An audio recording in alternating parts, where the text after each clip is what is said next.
Here we go. Sorry, everyone. We had to work out some technical difficulties, but class is in session. This is Accademia Giallo, and we took last month off. We had a little bit of a summer break, and we are roaring back with a very, this. I feel like this is going to be another one of those discussions with how Giallo is this Giallo film, 1971's Short Night of Glass Dolls by Aldo Lado. Let me just get this out of the way. I don't care if it's Giallo. I don't care if it's not. I love this movie. It's great. bonkers. I feel like, I saw Oppenheimer last week, and this movie is, it's like Christopher Nolan if he directed Eyes Wide Shut, and visually and narratively, this is everything I wanted in Oppenheimer and did not get. So I'm a bit biased, and it's half as long. But yeah, this is definitely, there are no, spoiler alert, there are no, oh my gosh, AC, I was right.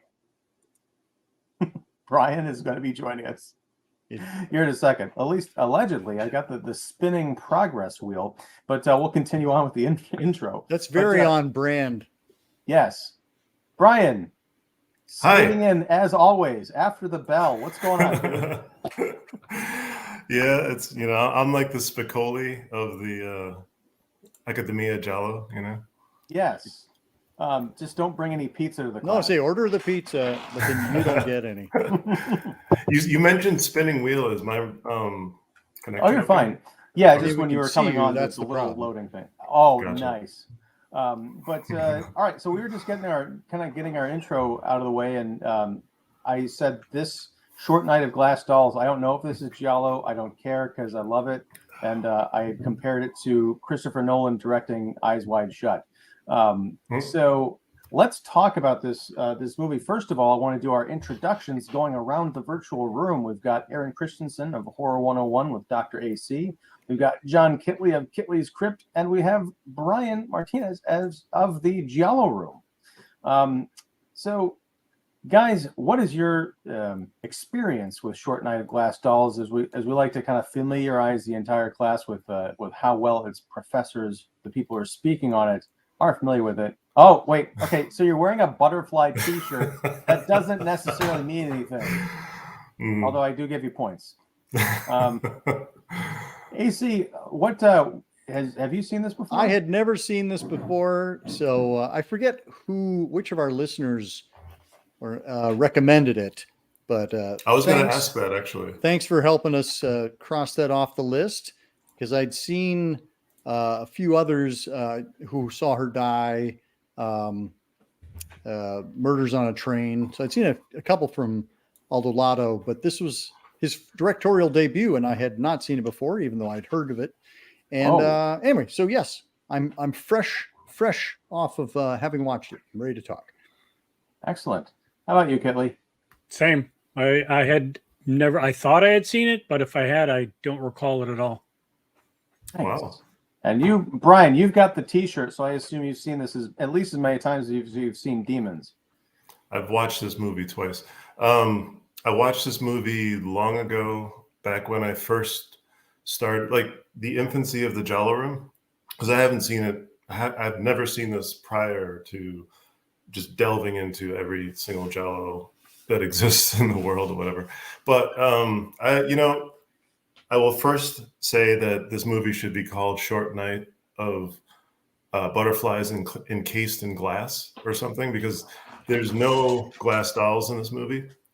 Although there's a glass chandelier, but I'm It shouldn't be called Short either, because it does feel short. No, it does not. I don't hate this movie. I like it. I'm not a huge fan. So I'm ready to jump into the pool with you guys in terms of, because I suspect I'm getting the vibe that you guys love this movie. So it's going to be interesting to hear your takes. That vibe might be deceiving, because my love for it is radiating so brightly, like the bomb, the Oppenheimer's bomb. That's the last time I'll bring that up on the show, I promise. That it might be influencing your perception of how well AC and Kitley liked it. But yeah, what did you guys think of it? AC? That was a long night of glass dolls. Of no What glass dolls. dolls? Yeah. The glass. I kept waiting for the. fragility. You know what? Okay, so I think so. My thing with this film is that on the surface, if you told me the story of this film, I'd be like, that sounds awesome. Yeah. Yes. And actually, the execution of it is where I'm kind of, because I do feel like it gets caught up in a lot of stylistic flourishes. So it seems very much like a young director trying to show what he or she can do. And this is, early 70s. So the Giallo is, hot. And so it's kind of like, okay, cool. I'll do a murder mystery, but I'll do it with a twist where it's told, from a Sunset Boulevard frame of mind where it's being narrated by a dead guy. And I'm like, okay, my autopsy, okay, Mr. DeVille. okay. Okay. Jean Sorel is one of just the most handsome men ever to walk the face of the earth. I know him from Belle de Jour, and he's watchable, but I just don't. I feel like the film doesn't get where it's going very quickly, or it's very circuitous in terms of its route, which is again a complaint you could lodge against many a Giallo. But I don't feel like it wasn't interesting enough for me to hold my attention. Fair enough. How about you, Kitley? You're not beaming through the screen, so. When is he ever beaming through the screen? Well, I was earlier, but we got that audio fixed. Thank you. Oh. I thought you were going to say I was earlier until Bryan showed up. Some things you have to say out loud. Anyway, that would be a mean thing to say. I think the concept, and this isn't giving any spoilers, but the film starts out basically with a body found, and as it's going through the process of going to the morgue and stuff, that's our main character who's narrating the film, and as he's for some reason paralyzed and can't move and is assumed dead, he is recollecting as he's remembering what happened. That, I think, is probably one of the best setups for a movie. I think it was incredible. Mm-hmm. And then they lost everything after that with the actual playing of the movie. With the movie. And it's like, this is really, really cool. Yeah. And I will say the ending is it's good, but the rest of the story, like you guys mentioned, it's just not anything really gonna grab you. Sorry, Ian, but and is it really a Giallo? We can talk about that. There is the mystery, and there are a couple murders. The mystery, if it's Giallo or not, is that the mystery? Well, no. The essence of a Giallo is there's a mystery, a mystery killer. So I mean that there is something that is trying to be solved by the end of the film, which is. And he's a journalist. He's not a police. Right. So that I like that they had a whole team of they had a whole team of journalists. I get distracted. I was like, I must read words. But yeah, they had a whole team of journalists on this one. I was like, that's interesting. That's that's something new. I just didn't think the story followed up with such a great concept for the narration. I am taking on board everything you guys are saying. And in fairness, I mean, I watched the whole thing today, but it was chopped up between like 4 individual viewings because of my crazy schedule. I got family in town, so I'm like sneaking away to watch one. Is it a Giallo? I don't know. I mean, it takes place in Prague, which is kind of a unique setting. There is no, gloved, killer with like crazy POV shots. The version I watched, and I'm almost ashamed to say it, but I watched this on a version that was on YouTube only because it was on Tubi, but the YouTube version didn't have commercials, and it was like a pristine, like high def transfer. I think it looked really good, and the one on Tubi was all like grainy and stuff. But the thing on Tubi was an hour and 36 minutes. The YouTube one was 133. I don't know if they're factoring in the commercials to Tubi's runtime or not, but there is I didn't see any. don't think nudity in this movie or like graphic violence. It is the tamest Giallo I think we've discussed on this show. Am I missing something? Did you guys see anything like extra that I might have missed because of the version I watched? Well, they found the body of the girl in the lake, or from the lake, or wherever that was. She's nude briefly. Okay, I remember her being covered in like newspapers or. But they pulled it. They uncover her. You know, I don't remember seeing. I don't remember seeing her body. I remember seeing the reaction on Greg's face, the guy, our reporter, kind of being relieved that it wasn't, his girlfriend, fiance, Mira. I don't remember the actual body. There's nudity at the end with the party. Right. There? Yeah, okay. Which is not good nudity. No. You see, I probably watched an edited some kind of an edited version. Be thankful you watched the edited version. And when we're discussing that particular scene. Well, here's the thing, and it's I don't want to offend anybody, but I assume all these performers are dead. But yeah, it was a lot of people who were up there in age, shall we say. Again, it's an eyes wide shut thing, an elite kind of Illuminati club of depravity, and our hero walks in on what appears to be an orgy. What I saw was close-ups and above upper torso shots of women kind of like looking alluringly or distressedly or whatever, but I didn't see any actual parts. Lucky you. Well, yeah. And again, this is where I go in concept. That idea of him stumbling into this weird cult.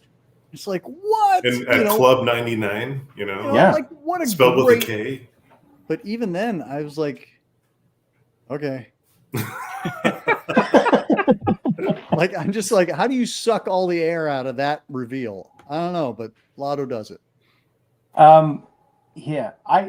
Here's the thing. My enjoyment of this film, I'm going to have to admit, may be shaded by things that are unfair, because sometimes I criticize a movie because of things that have nothing to do with the film itself. In this case, I might be praising a movie because that has nothing to do with the movie itself. First of all, our lead actor, he looks like the actor Sebastian Stan, who plays Bucky in the Captain America movie. I swear it's a spinning image of him with this giant 70s mustache. And I love the conceit of the cadaver telling the story of how he got there, and scientifically, how does this work? Because he is very much alive, but he is at such a low register that his brain is functioning, but his heart doesn't register on any kind of a meter. I think they do a brain scan or something. They discover that he's still clinically dead. The only thing that's keeping them from ripping his body up in an autopsy right away is that his temperature hasn't gone down appreciably, even after storing him overnight in the morgue freezer with another body kind of stacked on top of him.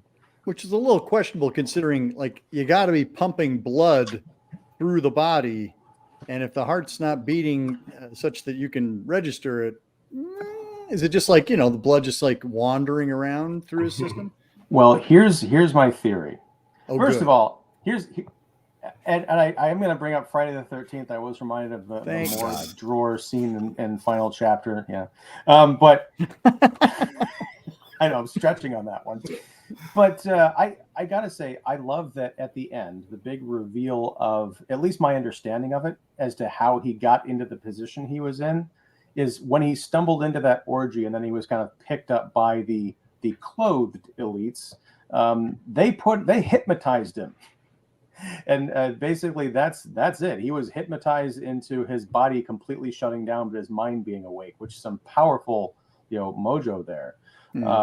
But I also think, as far as how did no one pick up on this, the web of conspiracy goes so deep in the Prague officials, and there's a lot of politics that's kind of mentioned as sort of background dialogue and filler. I'm just wondering if everybody, or just about everybody, who was in on this. So if there's people reading a chart or a meter or something, say, oh yeah, he's not even on the charts, when really he could be saying, this guy's, I can clearly tell he's alive and well, and we could help him if we wanted to. Just get that Aldo looking hypnotist back in here and revive him. We could do it in a second. That's the other thing. I love that there's like 3 or 4 characters in this movie who look like other people. So in my mind, I'm like, let's remake this for 2023 and get these actors to play these parts. It'd be perfect. Once again, I want to watch your movie versus the one that we watched. Hey, in fairness, it would be exactly the same, shot for shot, except with contemporary actors and maybe some cell phones. Well, and less nudity. More nudity of the kind that is upsetting to you. I'm getting serious, like Shining Lady in the bathtub vibes off of your guys' reaction to this. But I mean, the story. Again, I think it starts off really interesting. Did we even like come up with like a synopsis or anything? Yeah, we kind of. I mean, it's a guy. Well, go ahead, Brian. Go ahead. Do you have the back jacket to read off of? Because other than the fact that it's narrated by a guy who's investigated his own quote death, there is his girlfriend who just disappears one day from her hotel room. Or his room, I can't remember which. And then he spends the rest of the movie trying to find her. That's basically the movie, right? Pretty much. Yeah, she disappears, and in trying to figure out what happened to her, he realized that there's actually sort of a network, a local, or many local cases of young women disappearing. And it turns out, okay, let's say Christopher Nolan directed Eyes Wide Shut and The Sound of Freedom, and this is the movie 50 years earlier, but he realizes there's this weird, he doesn't know if they're being trafficked or murdered or turned into sex slaves or whatever, but he's trying to figure out this mystery, and he meets the father of one of the girls who is allegedly a victim. I think I'm putting all this together right.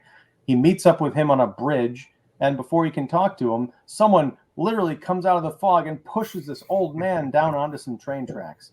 Now that's fun enough. And when I say fun, I mean tragic, but also fun to watch. Sure. What I love is that we don't get the POV killer with the black leather gloves in this movie. What we do get is an assassin or a cabal of people who like to kill people. And the primary method of killing people is knocking folks over bridges. Because our hero Gregory later, while listening to some hippie guitar music that's apparently going on at 1 o'clock in the morning in downtown Prague, Rain of Blood, he gets pushed over a bridge. What? Rain of Blood. Get the soundtrack. That's a reference I'm not picking up, sir. Well, that's the song. That's the song he's singing. That's the name of the song? Yeah. Because the lyrics were like about gaily covered butterfly wings and whatnot. What? Did you listen to the lyrics? The lyrics. Did you listen to the lyrics? Like, yes. He sings. Are we watching the same movie? Probably not. He sings "Rain of Blood" like a bunch of times. He talks about how like we all swallowed a lot of water and then we exploded and like blood rain came out. Yeah, but I heard the chorus. The chorus is gaily colored butterfly wings exploding in a rain of blood. I get it. Like you do. But no, upon watching this for the second time in my entire life, it really like it put a question in my head in terms of like, why is this movie? Because it's in, it's got a lot of thematical, is that a word? Thematic kind of butterfly imagery in the whole movie, along with that song. And then, it's called Short Night of Glass Dolls. So I don't know. I was like, usually whenever you watch a Giallo, there's like some kind of loose reference to the title or like a huge obvious reference to the title or whatever. I couldn't find any reference in this movie to the title. What's interesting, actually, do you say that? Because why wouldn't he have had the butterflies, considering it was all about the animals in the early 70s? Right. Like that, it would have. Again, I think Aldo Lado's like, I'm going to do something different. Yeah, because there were a couple. There were a couple other butterfly movies during this time, Bloodstained Butterfly. Yeah. So maybe it was like you said, I want to do something different. No, listen, guys, it's you're fluttering right past the metaphor. The glass dolls, the girls, the lovely young ladies, the dolls who are being kidnapped, and they're so fragile that their youth is fragile and delicate. It must be protected, otherwise it's going to be exploited by the Illuminati or something. Yeah. I don't know about the short night. Maybe well, it's a short night for them because they're going to be dead because they're dead by morning. I don't. Okay, help me out with this, because when Greg discovers that he was right all along or something, the one creepy head guy makes reference to Mira, his disappeared love, and said that she refused sex and gold. So did she resist them and then was murdered? Because she shows up like she literally gets fridged, as far as I saw. Like the door opens and she's stuffed into like an ice box, and there's like lettuce pouring out under her knees or something.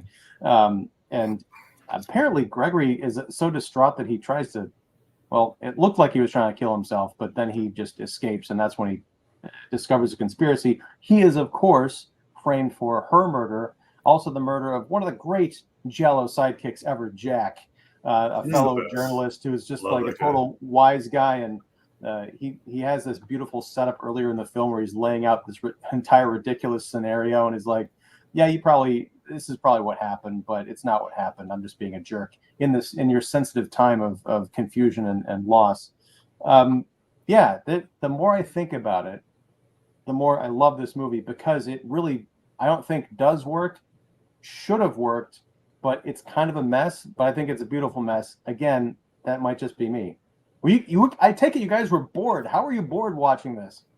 Not much happens. Well, if there was that much happens. I think you did see the wrong movie. Yeah. There was look. I do love the ending. The beginning and the end. There's some amazing concepts in this movie for sure. There's some like great acting. There's a lot of great things to behold in this movie. However, like the pacing, I think a lot of it just kind of gets lost. I do like the going in and out, like where we didn't see throw any him of in that. the morgue. Oh, sorry, what?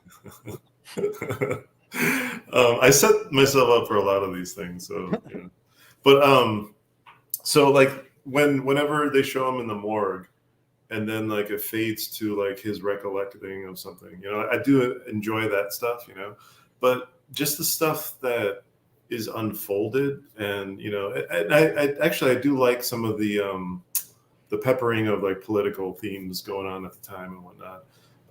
It's very like there's a lot of communism in the movie. There's a lot of like things that sort of made, like if you were around during that time, like it's like, oh shit, yeah, a lot of this stuff happened, kind of like the Suspiria remake. I enjoyed those little aspects in there, but it's not like I tune into what's that, C-SPAN or whatever, like for fun, it's great stuff, but like in terms of a Giallo, in terms of like, you remember a few episodes ago when you were like, man, I just want to watch something like gritty and sleazy and like get back to like the Giallo-esque kind of stuff. Like, this is not it. Yes. No, this is definitely not it. But like, it's a good movie. It's just, is it like an exciting Giallo movie? Now, has everybody seen Night Train Murders? Oh yeah, it's my favorite. Which is basically, kind of like Last House on the Left, but on a train. Yeah, it's so like inspiring, and I've not seen it. But that movie inspiring? So I go kill some people on a train. That movie also has an interesting pacing in that, the murders on the train occur. Mm-hmm. And then the latter half of the movie, the last hour of the movie is going, I know where this is going. And it's still kind of, it has kind of Lado pushing against what would be the common way of telling this story. Mm-hmm. So maybe this is just kind of Lado's thing. The difference with Night Train Murders is that the first third of the film is so shocking that stays with you, and that kind of haunts you and the characters for the duration of the film. And I think it works in that regard. Here, there's nothing quite so visceral to carry us through. It becomes very much an intellectual exercise. Yeah. And, plus we have the intrigue of, Jean Sorel and his female journalist counterpart with whom he had a relationship prior, so there's all that kind of peppered through. But it doesn't drive in the same way that many of our giallos that we discuss do. Like even as they're slower paced or taking a lot of different side trips, those side trips are interesting and they go at a kind of a more insistent pace. I understand what you're saying. I think that's good because nobody else did. No, it's and again, this comes down to me. When I realized what kind of a film this was, like after the first 10 minutes, so I still didn't quite fully understand it because I expected a lot more graphic violence, nudity, the stuff we kind of expect from the genre. But I was immediately invested in the politics, the characters, and I understood that I was watching more of this weird interpersonal adult drama. For me, I was fascinated by Jessica, the other female journalist, what was going on with her story. Not so much towards the end of the movie, but just the idea of she's this female journalist working in an office full of guys. She had some kind of a relationship with our heartthrob Greg, and she's an older woman, and Greg has sort of their relationship broke up, and now he's seeing Mira, played by the lovely Barbara Bach, who's considerably younger. There's very clearly some jealousy there. Greg doesn't want her attentions. She's getting attention from sort of these high-powered people that she's talking to, but they're just interested in her as some kind of like an object. They don't really take her seriously. I mean, I could have watched an entire film about her character, honestly. So there are enough of these kind of stories that are going on outside of the suspense of its appearance and the murders that I really got wrapped up in. I did like, there is that line, I think it was probably one of the head bad guys saying, our bitterest enemies are those who love freedom. I think that's also a theme that goes throughout this movie. We're talking about communism versus, I guess what you call democracy or, democratic republics. And that goes down to, what's the state of our character? He's yearning to be free, but he's being held down by this force that he cannot see or understand, but that has permeated his body, or the body politic, if you want to look at it that way. Oh, nice. And by the time he breaks free, he's killed. I mean, you look at, again, I don't remember the actor's name or the character's name, but I keep calling him Alan Alda because he's a spitting image. There's a scene where they're in a garden. There's a group of scientists and they're probing a tomato to say that, everything around us is alive. I'm surprised he didn't mention midichlorians, but he's probing this tomato and, making it feel pain before he like stabs into it and then the thing goes off the register. At the very end, he's the one who shows up to do the final autopsy in front of everybody. Even the Illuminati people show up to watch their ultimate victory over this guy who is going to try and could have brought down their entire system. It's ridiculous that they are all up in their little like viewing box. I don't know that colleges work that way, but it was intense stuff. You guys liked the ending too. I loved it. It's riveting because that he's still alive. That they're about to open his body up, but there's like this hope against hope that when his hand starts twitching, okay, someone's gonna rescue him, or one of the students is gonna point down. It's like, look, he's still alive. Don't do it. But Alan Alda grabs that wrist that apparently only Jessica could see from her vantage point. I don't quite understand that, but he grabs the wrist, keeps it down, and plunges the scalpel right into the guy's heart, and then cut to scream, cut to black. The middle stuff, yes, it's not as exciting or as compelling, but I think there's a lot there to recommend. Well, you didn't see the cut where like his hand just flips over and like gives everybody the finger. And he actually is able to speak and says, "There's no glass dolls." I mean, is this a case where the screenplay is actually the star of the show? Because yes. As I'm hearing you describe that plot, I'm like, that is the movie I watched, and yet, like, it sounds so much more interesting than it actually was in watching it. It's Now, possible. I'm sorry. Go ahead, Kelly. I was just going to say on the ending, I'm not a doctor, but I don't think an autopsy starts with plunging the scalpel into the heart. I could be wrong. No, Well, he was. I think they were demonstrating open heart thing. surgery. Yeah, Right. So that doesn't start with stabbing all the way in. Usually you start to cut open and pull everything back, not just whoops. But again, you're not a doctor, John. So. That is Right, true. right. That is true. AC is the doctor. I'm clearly a doctor. AC is short for accredited. But no. Awaiting accreditation. No, Kitley, you missed two important factors. One, it didn't start with him plunging it into the heart. They drew a nice circle around his nipple. And also, yeah, it wasn't a full-on autopsy. They were to demonstrate some kind of a thing with the heart. So I don't know. I think you watch too many movies because the whole ripping of the chest open and all this other stuff, that's not based in science. Who said ripping? That's what you heard. Oh my gosh, man. The layers of reality is being pulled back left and right on this show. You're watching this on a different channel. That's why. Hey, speaking of which, I'm going to pull over for a second and bring up some comments we got. Jonas Hallberg says, "Hi, guys." What's up, Jonas? And then Mrs. Chester says, "I'm watching a great YouTube channel called Eurosleaze. Are you familiar with it?" No. Does it have Short Night of Glass Dolls on it? A highly edited version? Ooh, is that? I wonder if that's the channel I watched this on. Wait, no, it was something else. It was like Miss Kitty. I don't know. Clips and movies. That was the one you sent. Oh, okay. So yeah, but I was gonna say, visually, I think this thing, and here's where you guys can put me into my place. Because as we go back and watch these older movies, I'm constantly amazed by things that I have seen done in newer films, say like the 80s forward. But I never know if what I'm watching and say something from 1971, if it's truly innovative or if it's like, oh, they were doing this stuff in 63. A lot of what we've talked about with Greg sort of piecing together the events that led up to his being on that table and these sort of brief flashes of imagery, this montage, it reminded me of things that I've seen done. And I was just kind of amazed, like, oh, they were doing this stuff 50 years ago.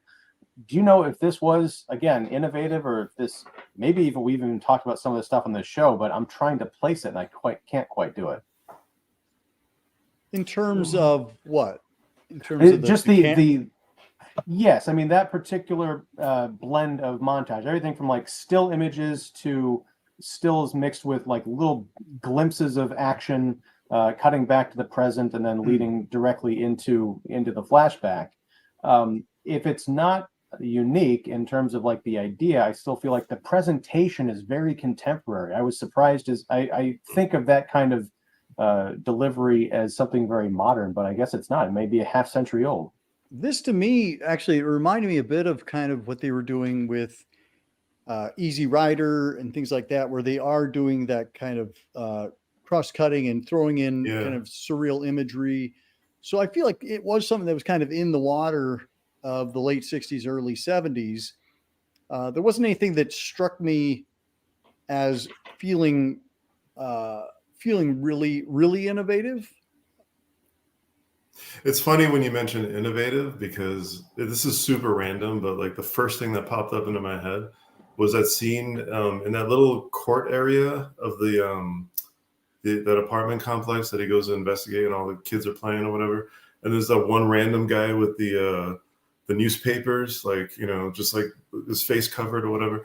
And it's like, how can you not tell that guy in the entire courtyard is like spying on you? Like it's just, it's of the time. Like I don't like in terms of what you mean about imagery. I think he better displays it in like say Night Train Murders or something like that. I think maybe by then he sort of honed his craft or whatever. And in 71, he was just sort of playing around with Giallo elements and then doing it his way, which doesn't quite Like there are certain directors that take Giallo elements and they spin it that way, and it's totally like, wow, like that's crazy. But the way he does it, it's almost like he makes it more remedial than what Giallo is known for. You got a great script, you got great concepts, you got a lot of great actors, you got there's a lot of good stuff going for this movie. But I just think that the pacing of it, the all that stuff, that sort of just makes you kind of doze off or whatever, is unfortunately a lot in this movie. I understand what you're. Again, I'm take a drink every time Ian says I understand what you're saying. But no, here's the thing. I was on. Oh my gosh! Wait a second. Hold on. Before this, I gotta pull over. Okay, Big Swifty 500. Big Ciao, Swifty. gents, I'm late. Hey, but What's up, you're in Big good Swifty? company because so is Bryan. No. Jonas says not a Giallo, but have any of you seen Sound of Freedom? A movie I compared it to. No, I have not, but I was more going in with the kind of the human trafficking angle, which is a bit of a loose connection here because it might just be prostitution and death. And then enjoy this film, but have many complaints, just as Bryan said. Yes, and I am here to dispel all of your complaints because this movie was brilliant. I want to say, thank you. Oh, now I enjoy it a lot more. Right? It's all coming back to me now. I'm winning people over, just like communism. No, but no, you said that you were falling asleep, Bryan. I was on high alert. Granted, I did have this broken up for me, as I mentioned, watching it, in and out of doing things. So maybe it's not fair. Maybe if I was watching it in one go at 4 o'clock in the morning, I would have been struggling, reaching for my coffee more. But and I'll use that term innovative. Maybe it's the wrong word, but we're talking about the story structure of the guy recounting his life. That is blended in with the visuals, not just the montage, but what he does with the scene transitions. There's 2 that stick out in particular. One is towards the very end, after Greg has been unceremoniously pushed over that bridge and falls into some water. He's revived, and we see him in an interrogation where he's being interrogated, and kind of the law is coming down on him as far as what people believe he's responsible for. He's wrapped in one of those kind of trauma blankets. He's soaking wet, and there's a kind of a push in on his face. He turns to the side, and then when his head turns back, he's in the car with the head bad guy who's driving him somewhere. And I think it's where he's going to be dealt with. But that's a seamless transition. It reminds me of another movie, Talk to Me, which is out in theaters right now. A very good kind of a thriller that also plays with what's going on in the scene versus what's going on at the following scene, and how you bridge that to make it seem very like dreamlike and ethereal. But earlier in the movie, there is the first time that we see Greg in his office doing the journalism. He's making a phone call, I think, dictating a story to someone. And it's a story about, and I think an elderly man who people had believed to be dead, but he wasn't, or something like that. And we see people carrying an old man out on a stretcher. And the one guy, another reporter in the office, says, "Oh, wait, here's his hat." And he kind of puts it on him. It's such a strange scene because it almost makes it look like they are doing business in the middle of a crime scene, but that is not what's happening. They are reporting on something that is happening elsewhere, but the characters are so wrapped up in their journalism that it's almost like they're there on the ground. It reminded me, AC, of something that we talked about last week that's kind of coming out this week, Tales from the Crypt from 1972, the bit where the undertakers bring the body into the living room, this corpse ghost that's brought about by a wish that cannot exist in the real world, and yet somehow it does. We get the same kind of treatment early on here. So that's not to say that the middle of the film, isn't an attention grabber for most of you, and I understand. Again, take a drink. But I was on high alert because I never knew when I was going to have that rug pulled out from under me. I was paying attention to all the corners of the frame, like what is important here? How is it important? How is it going to lead into the next thing? And I was treated to a few little, Easter eggs along the way. Yeah. And no one cares. I get it. No, I feel like they were pulling on the rug, and I was going with the rug, so it never got pulled out from under me. Like I felt like everything was so measured that I'm like, okay. Like there weren't. I wanted to be more surprised by it, but I felt like it was so kind of methodically, and I don't want to say uninterestingly told, because the choices that he's making cinematically are interesting choices, but they did not feel dramatic to me. They weren't. Maybe this is it. There wasn't enough of a flourish to make you go, ah, well done, well done. It almost happens, and I guess your eyes wide shut comparison is apt, because it does unfold in a very kind of Kubrickian way, in that we go, oh, I just kind of accept this dream world, and it doesn't catch me in a way that I go, oh, wow, that was kind of cool. Oh, that was cool. Which are the things that, Martino and Argento and a lot of the people that we love. Maybe it's the fact that Lado is doing it at a level that it comes off so seamless that we don't appreciate the trick, the magic trick. That's fair. I'm just throwing that out there, that maybe that's it, is that it's kind of, I'll make a comparison. Like when I saw Hamilton, the musical, after all the hoopla, I'm like, okay, let me just watch this watch this play. And it's great. But I'm kind of like, what's the big deal? And what I realized was the big deal was they had done this hip hop, multiracial presentation of our founding fathers so well that I had completely lost the fact of how kind of astonishing that concept is. Mm-hmm. And maybe that's what's happening, is that, the tricks that he's doing, he's not calling attention to them, and therefore attention is not paid. Well, this is his first movie, right? Right. So it's interesting that you say all that, because I think this movie was supposed to be directed by Antonio Magaretti. Magaretti. Oh, yes. Now I'm hungry. If anyone can guess that reference, Magaretti. Anyway. How many E's are in that, by the way? It's all eyes. Oh. But like, it would have been interesting, because Magaretti is like more experienced by the time 71 comes around. And actually, I'd like to recommend Seven Deaths in a Cat's Eye for our next film, because the wonderful Jane Birkin is in that film, and she passed away recently. So rest in peace to that amazing soul. But anyway, like, it would have been interesting to see Magaretti's take on this movie, just to see like what flourishes he would have brought into it as an experienced filmmaker. Because I get what you're saying, AC, and Ian, that there are like cool little, I would say, edits. Like I would attribute that stuff to like the edit. Maybe like the editors were like, we gotta like make an interesting movie out of this thing or whatever. But like, what the hell am I doing with this? I don't know. Put that in there. That's good. Yeah. That's good. Because by the time we get to Night Train Murders, like, oh wow, like Aldo Lado is like pretty freaking good, Yep. So I just think that maybe like he's got some cool concepts, but as a novice director, like they don't come across as interesting as they could have been. He's competing with other beautiful filmmakers out there during that time, in the golden age of Giallo. So he wants to make something interesting. So kudos to him. The concept, like we keep talking about, is amazing. So you got that going for it. I just think that when you sit down and finally watch this movie, after being told like this is a classic Giallo movie, your brain is already like registered in terms of like I heard so much about this. Yeah, like I heard so much about this film. It's going to be awesome, and it is, but not as awesome as some of the other cream of the crop Giallo.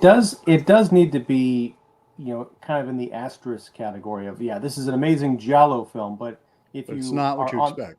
Right. Yes. If you're on your Giallo journey, this is going to be unlike a lot of stuff that you've seen and maybe come to expect. First of all, Brian, I want to ask, Seven Deaths in a Cat's Eye, because I don't want to go for 2 months in a row with misleading title to film, So are there seven deaths? And are there cat's eyes? That's remains to be seen. Okay, we'll have to take it on faith. No, but I understand. I gotta just give me the tension every time I say I understand, because it's becoming a crutch. But he's so understanding. That Ian, I'll tell you what. Does he understand or what? I do, or maybe I don't. I'm compensating. But your line about Lado being inexperienced and maybe a more experienced director could have done something with this, I want to question that. Just in, if a more experienced director had tackled this material, would these kinds of transitions and, hey, look at me things would have been more, hey, look at me, than understated? I wonder if I would have even appreciated them, because I like the understatement, the surprise, the lack of drawing attention to itself. That adds to, this is unlike any giallo I've seen. And again, it feels more contemporary. So, well, it forces you to kind of lean in, right? You have to lean in and engage, as opposed to the film coming to you. You have to really be willing. It reminded me of a magician, who doesn't actually go ta-da. He just keeps going, and you go, well, wait, did you just do something there? But I feel like without those ta-das, sometimes we might miss things. And Ian, like you're so, like, you're not alone in praising this film. Like, this film is very much adored by many a giallo film enthusiast. It's just, for my personal taste, from my what I like a little more ta-da. I just like a little bit more boobies and blood and straight razors and black Ta-da! gloves. Even the even the Ennio Morricone soundtrack in this film is forgettable for me. Yeah. Like, I'm just saying, there are so many other soundtracks of his that are just much more right here, on deck. And this one is just I'm struggling right now to remember how it goes. So well, I don't know about the main theme, but I do know earlier in the movie, and it's not necessarily Morricone's score, but when we first see Greg, when he's being kind of discovered by that groundskeeper, and the groundskeeper leans in and listens, and he starts hearing what we think is a heartbeat, but then it turns out it's this guy who doesn't have any legs. He's kind of scooting by on a wheeled board over the sidewalk. He's going, dun-dun, dun-dun, dun-dun. But even that carries into the opening score, where we get a little bit of drums, and then we get this heavy, female breathing, almost like a sigh. But it doesn't sound like a good sigh. It almost sounds like distress. There's a real kind of panicked urgency to it. That's honestly where I stopped paying attention to this score. I couldn't tell you. So maybe it is forgettable, but I think the way this movie opens, which I think we all agree is pretty spectacular, along with the way it ends. But there's a lot. It reminded me of New York Ripper, actually. I wonder. I'm sure there's no connection to it, but in the opening, when the dog discovers the hand or whatever, it just reminded me of a random, the way that it opens.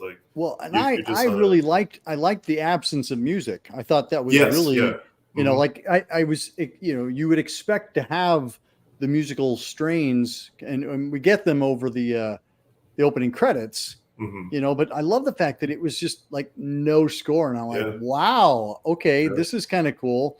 Because usually you would get a dun, Yep. But it was just. And the fact that we've seen bodies discovered, early on in giallo films, it kind of sets the stage. But it's typically a woman, right? It's like a dead nude body who's been horribly mangled or something like that. It's kind of different to see that it's a guy, and that the body is not dead. Handsome fellow laying in the bushes. Super handsome fellow. It is the Winter Soldier himself. But and he Jean Sorel is also in One on Top of the Other. Yep. Lucio Fulci's much better movie.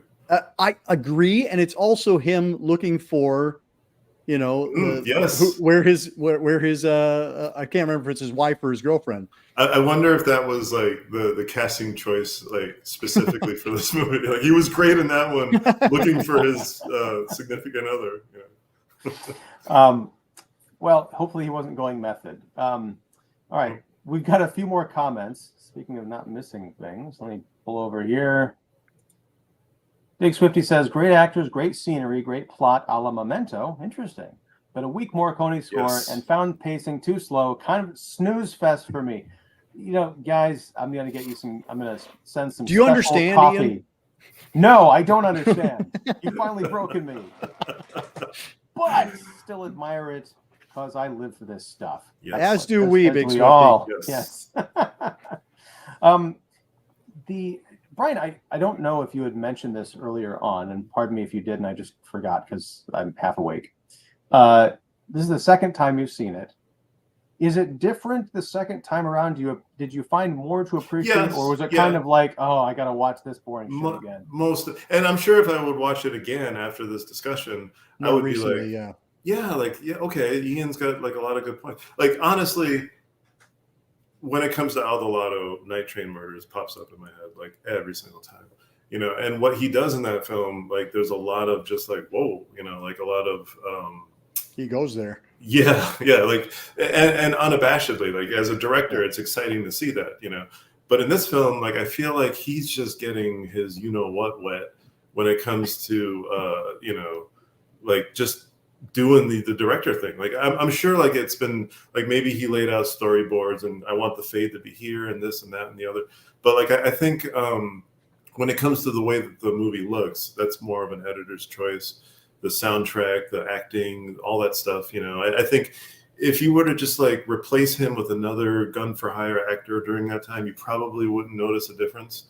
Well, I back up when I say that because like if you were to throw Argento in there, and maybe I'm a little biased, but the film would be completely different.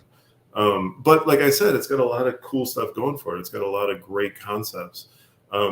Which upon my second viewing, I was like, man, that's actually really fucking good stuff. Like to be like just trying to solve a murder while you're fucking pronounced dead, like that's just, I live for that stuff all day long. But just I don't know, like I wish I walked away from the movie feeling like, man, I need to go buy the Steelbook Synapse version of this movie. Is there one? No. I think 88 Films put it out or whatever. They should have changed their name to 99 Films just for this one. Yes. The Club 99 with a K edition, special edition. I think I would just say that being that this is his first film, it makes you wonder if he specifically tried not to make a typical Giallo. Right. Sure. Right. If he did that intentionally, but yet still used some of the trappings like the camera stuff. But since it was co-written by him and another guy, it makes you also wonder, did the writer go, how you have this for the opening and the ending? And he went, that's awesome. And then he filled in the rest, or vice versa. Right. Because it literally, you have that amazing front and back side, and then you just have this okay middle. Are we talking about Barbara Bach? Sorry. That would be the front and back side? That's inappropriate, Ian. I Do you understand? I understand. No, I don't. Again, I'm lost. Well, actually, John, if I can just throw something in quick, John, because I thought that as well, and then I was looking at kind of the timestamp on it. It was like, had enough of the Giallo tropes been established that he was pushing back against it? But I mean, it depends on when it came out in 71, really, I guess. Well, that's true, but I think with Argento and Bird just exploding. Yeah. And that pretty much, between that and Blood and Black Lace, set the standards between those two. Yeah. So I mean, either that or maybe he was just trying to do something that Argento wasn't. Right. But Ian mentioned, I think Ian mentioned Eyes Wide Shut. Did you mention that earlier? Yeah, we talked about it a little bit. Yeah. Because if you notice in that movie, in the very beginning, when he's introducing, or when he's like during that big party, and you see like all the main characters in that movie, and maybe some of them are red herrings or whatever. There's that scene where he's introducing Barbara Bach to all his colleagues and friends and whatnot. And then you do get a sense that like, I got to pay attention here because this might, be something that I'll remember in the end or whatever. Like the way that this film is set up, I wish like those flashback scenes where he's trying to remember when he's laying in the morgue or whatever. I just wish they were more stylized. I wish they were more like memorable in the ways that like, this connects to this and then this connects to that. Oh, I get it. Like it almost feels like, let's just put some exposition, pepper it up around, and then like once we get to the end, that's when we'll like blow our load in the viewers' faces, and then that's when like everything will come together. Not a family show anymore, folks. Overload and everyone when comes was it together. ever? I get it. So, No, but like towards the end, like I remember this time during watching it or whatever, I was like, oh yeah, this is when it starts ramping up and it gets right to the hand twitching and then it cuts the credits or whatever. Like the last 10 minutes are great. Everything in the middle, everything like previous, like you know, like I just wish it was more cohesive and much more like boom, boom, boom. You know, it's not very boom, boom, boom. I like that phrase.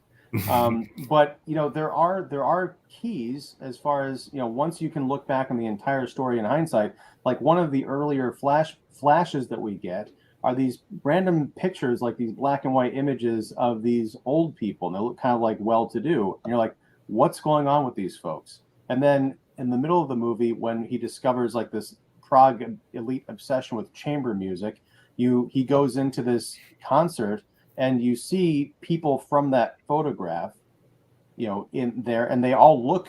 But no, it's not from a photograph. It's memories of him seeing them. They look like they're in a photograph because they're so still. They're so dead looking. They look like a room full of corpses. And some of those people you see at the end when he stumbles into that orgy. So it is all tied together, and it's like his brain is feverishly trying to put all this together. Like, what does this all mean? And I like that the movie is an unfolding conspiracy. He does not realize that he is investigating a grand conspiracy until it's too late. He thinks it's just a case of, well, I'm talking about these, you know, this political issue involving people that I'm just reporting on, I'll never meet. And all of a sudden his girlfriend disappears. And then it's like, oh, I'm just looking for my girlfriend. Wait, she might be connected to other people who've disappeared. That's interesting. Is it a serial killer? No, it's the elite cabal kidnapping people and using them for, you know, chamber music and sex orgies and occult stuff, possibly. I mean, this sounds like a great movie, Ian. It does. See, and you know what? Ian, going to buy, according to Jonas Hallberg, I'm going to buy that 88 films Blu-ray. there you go. Then you'll get to see the whole movie. Yes. Ian, question for you. I know we're like, actually, wow, it's 3 o'clock already. But no, like, is the movie better for you that a lot of that stuff remains sort of in wraps? Like, it's not truthfully, like, it's not truly explained what the cult is about, who they want, like all that stuff. Like, it's like almost Illuminati-ish or whatever. And then you cut the credits and you don't even know what happened or whatever. You know? Right. And what I like about that is the film is faithfully subjective. We never find out what the cult is all about because our reporter character never does. And it's almost not important. Like, are they Satanists? I mean, he does find this silver, like weird looking creature on some kind of an emblem that he flashes back to. I can't remember if it was on a staff or whatever. It looked on, you know, are they into demon worship? What is this? Yeah. But it's not important because the story doesn't hinge on what the cult does. It just it hinges on the fact that they are blended in with the politics that they're discussing, you know, at the end and throughout, or at the beginning and throughout the film. It's almost like those movies. I can't like really think of one specifically, but like, you know, those movies where it's like it's a horror movie and it gives you a flash of the monster, but it doesn't reveal the entire thing. But the flash is just creepy enough where it sinks in your head, and it's like, oh wow, like I wish there was more of that. But at the same time, I'm glad that it didn't show the entire thing. Like Friday the 13th.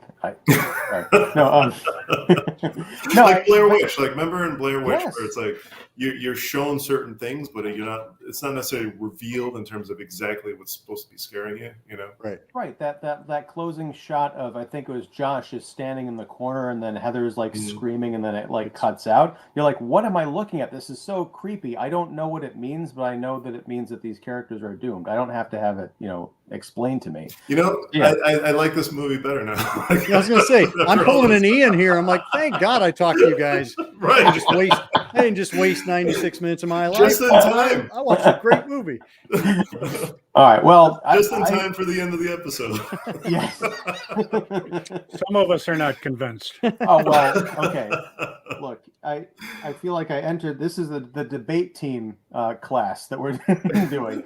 But no, I really enjoyed talking about this movie. I enjoyed watching it. I admit, or understand that I enjoyed it a lot more than my fellow faculty. But I appreciate you guys being. No, but I like it better now after listening to it. So yeah.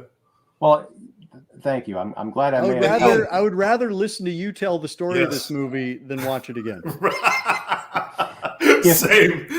If No, but- 88 Films does a 4K, that should be a pull quote on the back of the slip. There you go.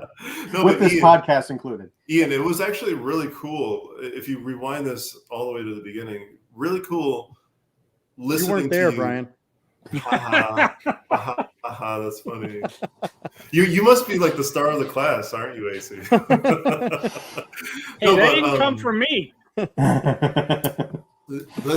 The part early on in the show when You froze, Brian. Really? Oh no. Oh, am I man, frozen? Gonna be some... Like, Oh, you guys see you're it? back now. Okay, you're back now. So the part. Let's do this quick so we don't lose you. Okay, like no, but I was gonna say when you were explaining, when you were explaining what a Giallo movie is and you were listing off some of the characteristics of it, it was actually really cool to hear you say that stuff as like somebody that's exploring these movies. And then we come up to this film and it's like, it didn't have this and it didn't have this, but it had this and it had this twist of this or whatever. It was really cool. So like, for as long as we've been doing this, like, man, like you're like The student has become more the master. expert than we are. Well, Yes. I would not go that far, but I certainly appreciate the education, and this is so much fun, you guys. I appreciate it. I think next month we should do that 7 Deaths in a Cat's Eye, and then since we've been talking about night train murders, which I only know night train is like a cheap malt liquor, maybe. So is it about a drunkard who goes around I killing don't know if people? you I could have no call idea. Giallo? It's not a Giallo. It's not a Giallo. Yeah. It's Oh, last yeah. house on the left It's an on Italian- the train. It's Last an House on the Left Italian- on a Train. Like by an Italian production. Okay. Well, maybe we'll do that as like a scarathon thing in October. No? Up down. Help me out, guys. All right. Well, we'll do something with Night Train Murders because I got to watch it, even if I just watch it on my own. Yeah, I was gonna say you can reference it. Yes. Yes. It'll be. I'll swap it out for Friday the 13th. Thank goodness. Perfect. They all say. All right. Well, guys, thank you very much for tuning in, for hanging out. Jonas, I appreciate that you think this is a great show. Thank As you, Jonas. always, it's Thanks, always Big great to Swifty. have you here, along with Swifty and everyone else who's tuning in now or Who's later. our Mrs. Our Mrs. Mrs. Chester. Miss Chester. Miss Yes, Chester. thank Well you. done. Well, thank you, everybody. We will be back next month talking about, I believe, unless there are objections, 7 Deaths in a Cat's Eye. Sounds very intriguing. And whenever that is, whatever that is, this has been Kicking the Seats, Accademia Giallo. I am, as always, Ian Simmons. We have AC of Horror 101 with Dr. AC, John Kitley of Kitley's Crypt, and Brian of the Giallo Room. New Giallo Room episode, September 1st. Woohoo! September 1st. All right. Well, hey, you'll be able to plug that again because we'll be talking, I think, just before then. Very exciting. But yeah, as Brian is sort of pointing out, you can follow all of our endeavors. Everybody's down below. Links in the description. Please like and subscribe. These are all very talented, very passionate, very knowledgeable individuals that I'm proud to call friends. So until we meet again, this is me saying class dismissed.